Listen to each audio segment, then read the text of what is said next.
Ladies and gentlemen, boys and girls, welcome back to the channel and the podcast. It is currently 10:26 p.m. East Coast time. It is Sunday, November 17th, and I'm going to break down the $500,000 to first Showdown slate Monday Night Football between the Kansas City Chiefs and the Los Angeles Chargers. I believe this one is in Mexico City. I just know it's outside of the United States. That's why there's a huge promotion on Draftkings for it, and also all the rake that Draftkings continues to take. $500,000 to first for a showdown contest in the week 11 of the regular season is just absolutely insane. We've seen it been going up. We saw $300K for the first time just for a random showdown slate earlier this year, then $400K on a random week 4 slate, and that kept on happening. So now we get $500K to first. If you're new here, welcome to my channel and podcast. My name is Sal Vetri. I do indeed cover daily fantasy sports in the NFL, NBA, WNBA, and the MLB streets. I have NBA content going out every single day on this channel in the form of a breakdown video each morning, and then I have projections over on my Patreon, which is linked up down below if you want my exclusive content, as well as for the NFL. Patreon content goes out pretty much every single day. About 25 hours per week I spend over on Patreon, and then about 10 to 15 hours per week I spend over here on YouTube, and where I have NFL videos going out 4 to 5 times per week. And this is the first one of the week on Monday, closing up the previous week. Then we'll look ahead into the next week moving forward on Tuesday. So welcome. If you're here, I would appreciate if you hit the subscribe button. If you're watching right now on YouTube, in the bottom right-hand corner of the screen for you, there's a little subscribe button. It's in red. If you click that, hit the subscribe button. It really helps me out. If you get any value from this video or videos in the past of mine, that is the biggest way to help me out for this free content. And if you're listening on the podcast, hit the 5-star rate and review. Once again, today, as I'm recording this on Sunday night, I opened up the projections on the NBA for about an hour and a half right before lock started up until the end of lock and maybe the late night slate. That was only on Instagram. I put it up as a story. So if you want to get access to kind of some of those sneak peek type of things where I'm going to do that once or twice a week moving forward for the NBA and or NFL, open things up for free for an hour. Maybe sometimes they're downloadable so you can keep them.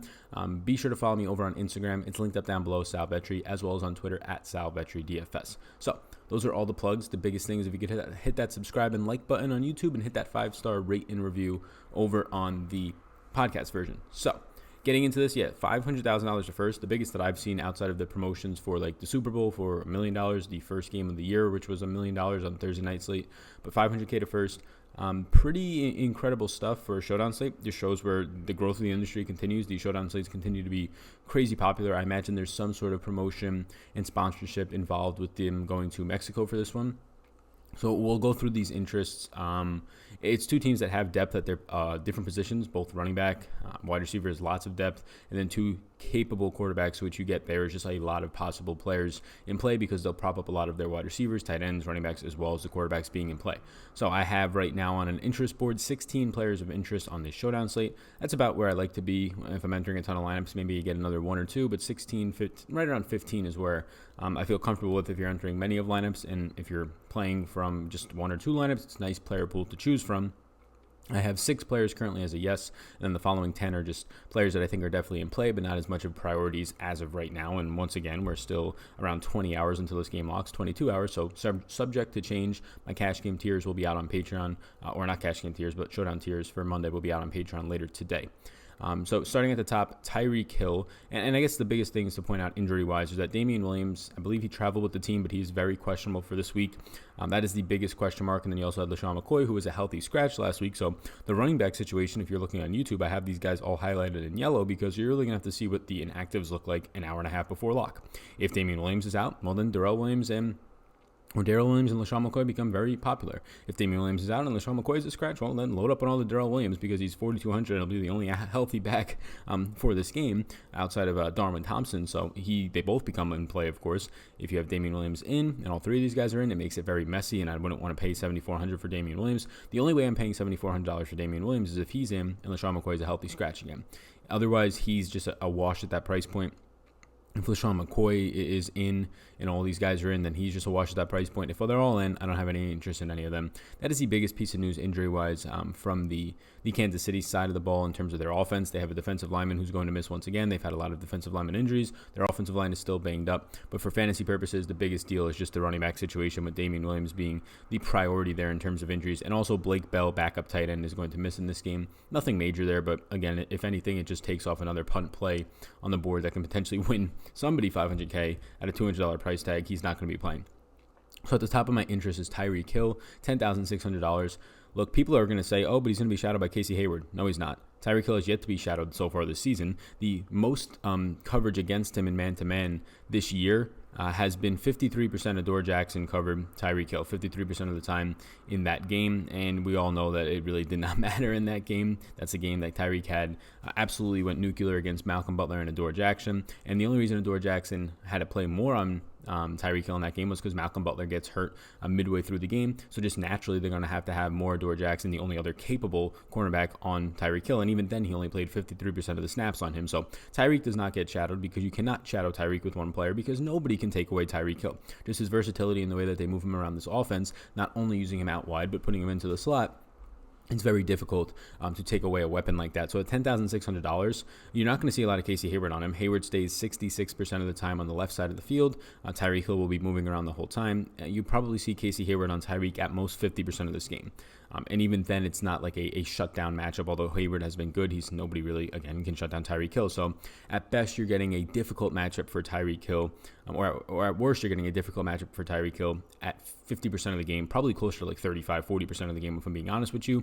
So yes, Tyreek Hill at $10,600 on a one-game showdown slate is one of the better options on the entire slate because of the upside that this guy has. And in his last game, he's fully healthy. Obviously, he was suspended, so that's why he was out, but fully, he was going through potential suspension, comes off of that, and starts the season off and then gets injured. So now he's fully healthy from that, going through a lot so far this season. But it's a spot where he is looking the best he might ever have in the league. Not only this guy that takes you and burns you for 80-yard touchdowns, although he can still do that. Last time out, that he was just bouncing off of players. It was the best game that I've seen Tyreek Hill ever play. So Tyreek Hill definitely in play. Phillip Rivers at $8,800. If I had to choose between Rivers and Patrick Mahomes on this showdown slate, not just in real life or in your season-long leagues or in a spot that salaries don't matter, on a showdown slate where there's a $3,200 difference, I'll take Phillip Rivers over Patrick Mahomes. Gasp as everybody gasps. No, look, it's a pricing thing. Patrick Mahomes at $12,000 can surely throw for 400 yards and 4 touchdowns, and it doesn't matter. Of course he can. But at $12,000, he's going to restrict you from getting to potentially Tyreek Hill, restrict you from getting to Keenan Allen, Hunter Henry, Tyreek Hill, like those types of lineups. And I'd rather just get to Phillip Rivers, who has the ability to score 20-plus Draftkings points. And even if Patrick Mahomes scores 24 points, as long as Phillip Rivers is close to Patrick Mahomes, there's a really good chance Patrick Mahomes is not needed. So not only do you need Mahomes to play really well, get 25-plus fantasy points, you also need everybody else on the slate, Phillip Rivers being one of them, but everybody else in this 8K-plus range, and there's a lot. There's Hunter Henry, Keenan Allen, Melvin Gordon, Phillip Rivers, Tyreek Hill, Travis Kelce, all these guys who are capable of scoring 20-plus points. You need pretty much like all of them outside of like one or two to not go off in this game. So a lot has to go right for Mahomes. Surely he can just blow it out of the water and score 35 points, 30 points like he usually does.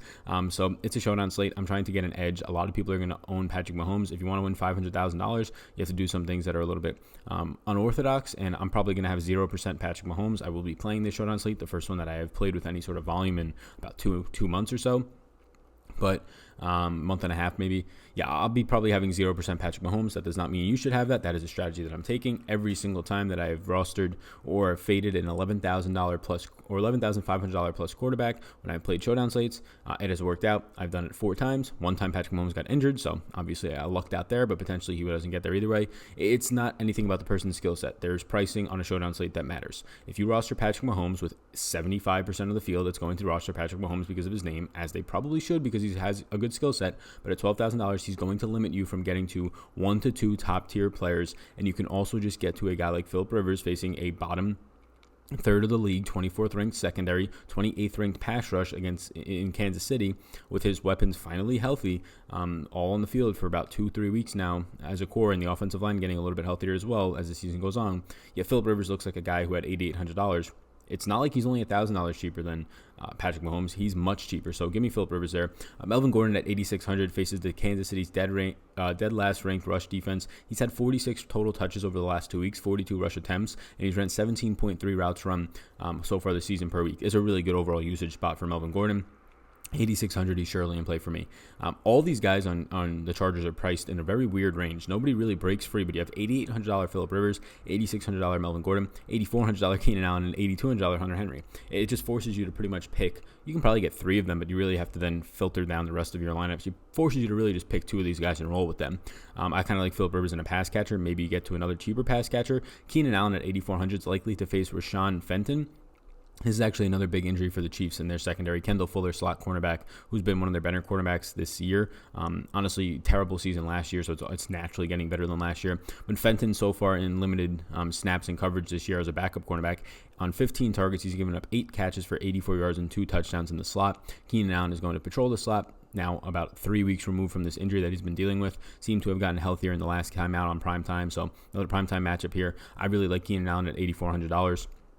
I think he's my favorite Charger to target at that price point. He is a guy who he is continuously underpriced, and people are down on him, of course, since his first 3 games when he looked like the best receiver of all time with like 42 receptions or something in like 3 games or something nuts.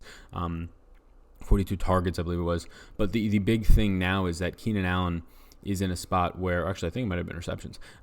Keenan Allen's in a spot now where he's 3 weeks removed from an injury. There's about a 3-week span where he was injured and playing through those injuries on limited snaps in one game. So people are down on the guy who was playing literally, shouldn't have even have been out there probably.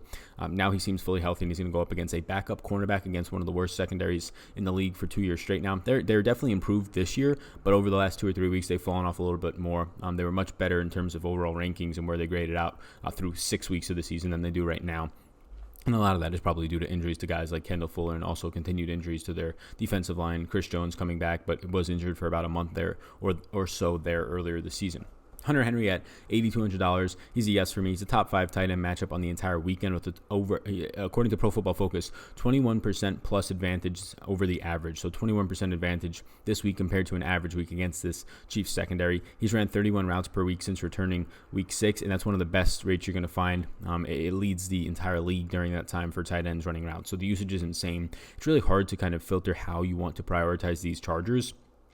But on this slate, I'm going to prioritize the Chargers. And again, it's so close with all these guys. But as of right now, I probably go Keenan Allen, Phillip Rivers, Melvin Gordon, Hunter Henry. And me putting Hunter Henry last out of those 4 guys is nothing against them. They are all separated, pretty much the same price range. It's just a matter of how often I think I get to them. And that's where I'm at right now. All 4 of them, though, I will have a good amount of volume on. The next up is Sammy Watkins. He's my last yes. He is $6,000, and he's going to have a really good matchup against Desmond King, who plays 99% of his snaps in the slot at cornerback for the Los Angeles Chargers. And Desmond King was one of the best, if not the best slot cornerback last season. He definitely was, in my opinion. This year, though, not the same case. 25 receptions given up for 261 yards and a touchdown on only 27 targets in man coverage. 93% completion percentage against him. It's a sneaky solid matchup for Sammy Watkins, who continues to see volume since returning from his injury and since Patrick Mahomes returned as well. So those are my 6 yeses. You get Tyreek Hill, Phillip Rivers, pretty much all the Chargers, Melvin Gordon, Keenan Allen, Hunter Henry, and Sammy Watkins. Now going over to my maybes, there's 10 of them. Patrick Mahomes, $12,000. He's not out of play for me. But like I said, I'll probably have 0%, but I just want to let people know that he's definitely in play. I think he's a good play. If you want to get to him, that's completely fine. More times than not, he's probably needed. But if he's going to be highly owned at the highest price point, which just makes your lineups a little bit more constricted, and a lot of things have to go well for Patrick Mahomes. And not only that, you also have to have a lot of things go wrong for other people. If Phillip Rivers scores 24 points in the slate, or even if he scores 22, you probably need Patrick Mahomes to go for 30, 35 plus for the difference between those two to be worth the $3,200 price difference, because you probably have Tyreek Hill having a good game. If Phillip Rivers has a good game, there's a really good chance Keenan Allen and or Hunter Henry and or Mike Williams has a good game. So one of them might be needed over a guy like Patrick Mahomes at a price tag that is almost double their price tags. Guys like Mike Williams double his price tag by a good amount. So, yeah, Patrick Mahomes, he's in play for sure. It's just really tough lineup construction-wise, and I actually like it because I don't like forcing him into lineups. I get it, he's a good player, but I don't want to restrict my lineups too much, and if he's going to be popular, it makes it even easier for me to go, okay, he's expensive. I can get better lineups without him, in my opinion, just overall across the board, better, higher projected lineups even potentially, and he's higher owned. He's extremely highly owned. He might be a top 3 owned, if not top owned player on the slate. Travis Kelce at $9,000. It's nothing against him. He could very easily be a yes. It's a difficult matchup for the price point, in my opinion, but it's also like Los Angeles Chargers have been solid against tight ends, but he also leads all players in the league with 10 targets inside the 10-yard line. 14 red zone targets, is top 3 in the league so far this season. And Kelsey's obviously a great play if you want to get to him, but when I look at the product of this slate, I prefer paying up for Tyreek Hill. I prefer Keenan Allen, Hunter Henry in the same price range as pass catchers. I prefer Phillip Rivers across a different position in the similar price range. So Travis Kelsey is surely a great play.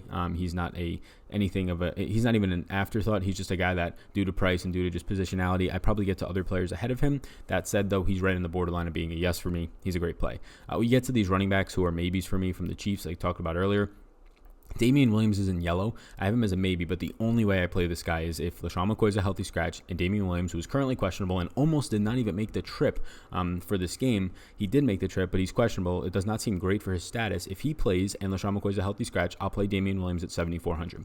If LaShawn McCoy is going to play, and the reason LaShawn McCoy was a healthy scratch last time, the reports were that they're trying to save him and preserve him a little bit more for the playoffs, which I guess makes some sense, but he also fumbled the ball, and since then has not gotten any in the third quarter of a game that was pretty close, and since then has not gotten any meaningful run. I believe that was against the Packers. So, yeah, you get now Damian Williams. The only upside at 7,400, in my opinion, is if there's no potential touches to go away from him with McCoy and Darrell Williams in the backfield. Last time when McCoy was a healthy scratch, Damian Williams out-touched Darrell Williams 24-3. So give me all the Damian Williams in the world. He'll become a yes if LaShawn McCoy, and we won't know until an hour and a half before lock, is a healthy scratch and Damian Williams is starting. Darrell Williams will only be interesting to me if Damian Williams is out. Then I'll get more of Darrell Williams. Darrell Williams, he'll be the only guy back there with potentially not even LaShawn McCoy. So he'll be more interesting if before lock you see no Damian Williams. I like him at 4,200 then, even if McCoy is active. And then LaShawn McCoy, I just have no interest in. If Damian Williams misses and McCoy is active at 5,200, it's worth some stabs, of course. He'll probably see half the touches right there with Darrell Williams. So you can obviously get to it as the Chiefs are a 5-point favorite here. Austin Eckler is a maybe at 6,600. The price point just seems really steep here for a guy who's he's like $1,000 to $1,500 off some of these top end plays. For a guy who's only averaging 20.7 routes run per week since Gordon returned, that's a drop of about 6 routes per week, which is pretty big usage. Obviously, going down about 20% or so since Melvin Gordon returned, and now Gordon is running 17 routes per week, and he's still playing though around 50% of the snaps since Gordon returned. They play on the field together a lot. It's just the overall upside here at $6,600. Even if he catches like 4 balls for like 20 yards, 30 yards, which is good upside as a pass catching running back, at this price point, it still doesn't pay it off. He has to get into the end zone or he has to have a huge game. And we know that he probably has that upside still. Just the way that Gordon is playing, once again, Gordon over the last 2 weeks, 46 total touches. It's really hard to imagine that that's going to trend downward in a matchup where they're facing a Chiefs, although 5-point underdogs, a Chiefs defense that is just terrible against the run, and they've been very much so hammering it home with Melvin Gordon.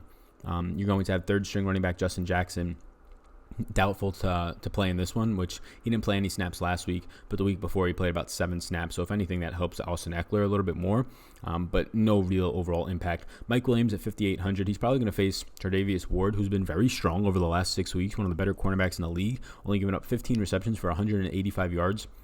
And a 66 overall pass rating against. I'm probably not going to get to too much Mike Williams, but again, I prioritize personally wide receivers and pass catching tight ends that are elite. You get 2 pass catching tight ends, in my opinion, in Hunter Henry and Travis Kelsey, that are elite in terms of fantasy. Top probably 6 tight ends, top maybe both of them are top 5 tight ends potentially in the league right now. Definitely Kelsey and Hunter Henry's right on that line, probably gets right there at top 5. So it's a spot where I prioritize those types of players and then wide receivers. So Mike Williams is obviously a deep threat down the field, but he's a guy who's going to revolve or really rely on little volume, 4 or 5 targets. So it'll get you there, but I think at his price point, he might be a little bit over-owned in my opinion. So he's just not a priority. He's a secondary option for me. You have both the kickers on this slate. I say for them is kickers are fine. Just roster one at most. Otherwise, you're killing your expected value. I would prefer here Harrison Buckner, but either way, you have the honey or the money badger, he calls himself, Michael Badgley. Both of them are fine. I slightly prefer Harrison Buckner as a more implied points from Vegas as his kicker total. Not just for the team, but his actual kicking over-under points are higher for him, so I'll take him for $200 more. Chiefs defense is in play at 3,600. We know Phillip Rivers and things can get wonky there as a 5-point favorite, although they're not at home. They're in a neutral site here. As a 5-point favorite, I'll take their defense at 3,600, although I do prefer, I believe, the kickers here. And then lastly, my only other maybe is Andre Patton at $200. This is interesting. He's played 82% of the snaps over the last 3 weeks. He's ran 23.3 routes per week over the last month, and yet he has 0 receptions. 0 receptions over the last 3 games. I think last game he had 3 or 4 targets, and I think one of the passes was just a really bad pass behind him by Rivers, so he should have actually had his first reception. He started to get looks last week. He'll be on the field a ton. 82% of the snaps. He's played 82, 82, and 81% of the snaps over the last 3 weeks. He's on the field. He's literally consistently running around 24 routes per week, 23.3 to be exact on average over the last month. So this is a guy who's getting usage in terms of being on the field. He's just not seeing any targets because he falls behind Austin Eckler, Keenan Allen, Hunter Henry, Mike Williams in this overall offense, and even Melvin Gordon at times in the passing game. So he's just kind of non-existent. But when there's $500,000 on the line, and he's $200, and we know personally in this little circle of people that care more about DFS that he's only $200 and seeing a good amount of usage in terms of his routes run every single week, it's an interesting spot to keep taking stabs on it. I get it's low upside, but what do you need? You need a guy who's going to run 22 routes, 23 routes in this game, maybe even more since it should be a high-scoring game. Say he runs 25 routes here. If he just lands in the end zone, like an 8-yard touchdown, something like that, he's crushing for you at $200. So I think it's worth the risk when there's $500,000 on the line and you're trying to get different. I don't think there's much upside in it. Clearly, the guy hasn't caught a ball the last 3 weeks. When he's ran a total of 73 routes in the last 2 weeks, he hasn't caught a ball. Over the last 3 weeks, he hasn't caught a single ball, so that's not great. But at least he's had targets in that time. $200 is at least, in my opinion, worth the risk if you're going to get some sort of upside out of it. Again, if you roster him and he does nothing, just know that the realistic upside more times than not here is less than 2 fantasy points for this guy. If he even catches a ball, you're really banking on a touchdown, but at low ownership and a low price point, I think it's worth it in some lineups. So those are my interests. Those are 16 players, 16 players right now. McCole Hardman, I have no interest in. He's only running 11.3 routes run per week since Tyreek's return, 13 snaps per week over the last 3 weeks, and that's about it. Demarcus Robinson is probably going to get a lot of Casey Hayward. Casey Hayward stays on the left side of the field 63% of the time. And again, he's not going to shadow Tyreek Hill in this one.